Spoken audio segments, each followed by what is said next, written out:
వైద్యుని కదా ఆదిలోక మాత సెలవుబట్టి గోగుల వైద్యుని కదా సాగర వారి ఉండడం అయితేనే కదా ఆడబిడ్డ ఆడుతా పాడుతా తులుతులుతా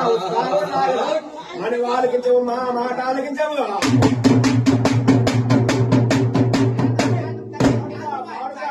తులుతూకుండా వచ్చేటువంటి సమయం కలగ లేని వారికి కలమ కలిగిస్తున్నది బలం లేని వారికి బలం కలిగిస్తున్నది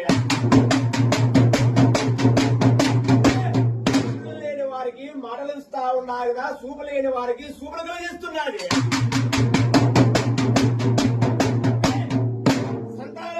మార్గం అయితే కదా సంతానం కలగజేస్తున్నది ఆడబిడ్డ సంతానం అయితే కదా అతిశమలు కలగజేస్తున్నది కొడుకుల సంతం అయితే కదా కోటలు ఇస్తా ఉన్నాయి కదా మరి వాళ్ళకి చూడగా మాటాలకి చెవిచి